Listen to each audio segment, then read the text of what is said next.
वापस आ गए हैं और अगर रिपब्लिकन कांग्रेस पर काबिज होते हैं तो इसका भारत के लिए क्या मतलब होगा? यह एक अवसर है या अमेरिका फर्स्ट की नीति भारत के लिए चुनौती बनेगी? चलिए इस रोमांचक भू राजनीतिक बदलाव को समझते हैं। नमस्कार, आपका स्वागत है global focus by Hari Prakash Sinha में। आज हम बात करेंगे ट्रंप के वापसी की और रिपब्लिकन नियंत्रित कांग्रेस से भारत अमेरिका संबंधों पर प्रभाव की। सबसे पहला, रक्षा, व्यापार और प्रवासी भारतीयों पर इसका क्या असर होगा। बने रहिए और जानिए कैसे ये परिवर्तन इस रणनीतिक साझेदारी को आकार देंगे। सबसे पहला मुद्दा है रक्षा सहयोग। तो ऐसी उम्मीद है कि रक्षा सहयोग में बढ़ोतरी होगी।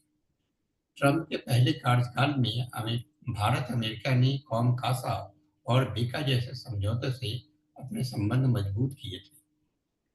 अब इंडो पैसिफिक क्षेत्र में चीन की आक्रामकता को देखते हुए क्वाड अलायंस को और मजबूत किया जाएगा और इसकी गतिविधि बढ़ेगी।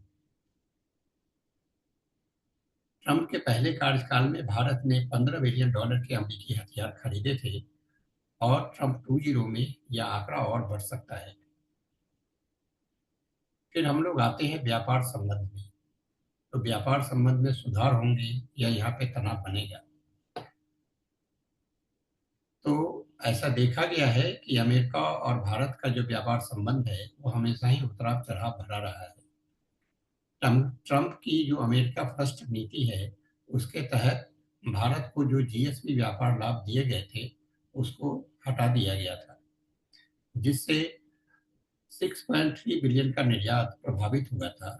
हालांकि अगर नई व्यापार संबंधी संधि की बात होती है तो भारत को तो जैसा जैसे कि अमेरिका की मांग है कि भारत अपने मार्केट को अमेरिकी प्रोडक्ट्स के लिए और ज़्यादा खोले, तो ऐसी कोशिश होगी अमेरिका की तरफ से कि जो अमेरिकी कृषि उत्पाद हैं और डेयरी उत्पाद हैं उसके लिए भारत को अपने मार्केट खोलने पड़े। तो ये भारत के लिए एक चुनौती भरा विषय होगा। फिर हम लोग देखते हैं इमिग्रेशन और भारतीय प्रवासी की तरफ। तो जो इंडियन अमेरिकन हैं, जो यहाँ पे अमेरिका में जो इंडियन डायस्पोरा है वो ट्रेडिशनली डेमोक्रेटिक पार्टी को वोट करते हैं। इस बार सरकार बनेगी रिपब्लिकन की। तो यहाँ पे जो दो चीज़ों पे प्रभाव देखने को मिलेगा, है ना, एक तो उनका बिजनेस है और दूसरा टैक्स बेनिफिट्स है। तो जैसा कि हम जानते हैं कि 70% से ज़्यादा H1 वीज़ा भारतीयों को मिलते हैं, लेकिन अगर ट्रंप की नीतियां अगर सख्त हुई तो इंडिया का जो आईटी सेक्टर है उसको नुकसान होगा इससे। अगर रिपब्लिकन कांग्रेस जो इमिग्रेशन रूल्स है उसको और स्ट्रिंजेंट बनाती है तो इंडिया का 150 बिलियन का जो आईटी एक्सपोर्ट है और 87 बिलियन का जो सालाना रेमिटेंस है इस पर गहरा असर पड़ सकता है। तो ये भारत के लिए चिंता का विषय है। फिर हम लोग अपनी नज़र करते हैं चीन की तरफ। चीन से मुकाबला भारत के लिए अवसर।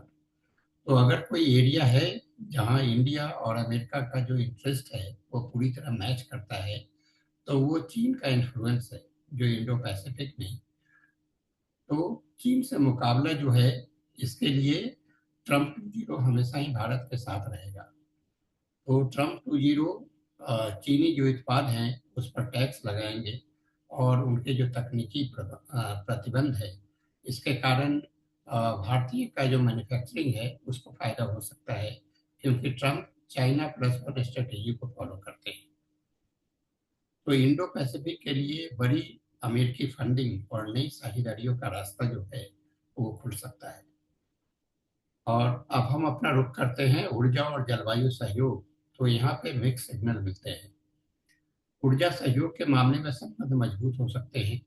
2021 में भारत ने अमेरिका से 3 बिलियन के एलएनजी आयात किए थे, लेकिन ट्रंप की जलवायु नीति जैसे पेरिस समझौते से बाहर होना भारत के लिए चिंता का कारण बना था। ऐसी मेरी राय है कि ट्रंप की वापसी भारत के लिए दोधारी तलवार जैसी है। जहां रक्षा और व्यापार में अवसर हैं, वहीं इमिग्रेशन, प्रोटेक्शनिज्म जैसी चुनौतियां भी भारत के सामने हैं। तो भारत की व्यवहारिक विदेश नीति और रणनीतिक स्वायत्ता इस नई परिदृश्य को संभालने में अहम भूमिका निभाएगी। तो अगर हमारा विश्लेषण आपको पसंद आया हो तो कृपया इस वीडियो को लाइक करें, इस चैनल को सब्सक्राइब करें और बेल आइकन को दबाएं, ताकि आप वैश्विक राजनीति और भारत की भूमिका पर अपडेट के लिए हमेशा ही तैयार रहें। आपका समर्थन हमें गहराई से रिसर्च करने के लिए प्रेरित करता है। आप सभी का बहुत बहुत धन्यवाद। हमारे साथ जुड़े रहिए। हम अगले वीडियो में फिर मिलते हैं।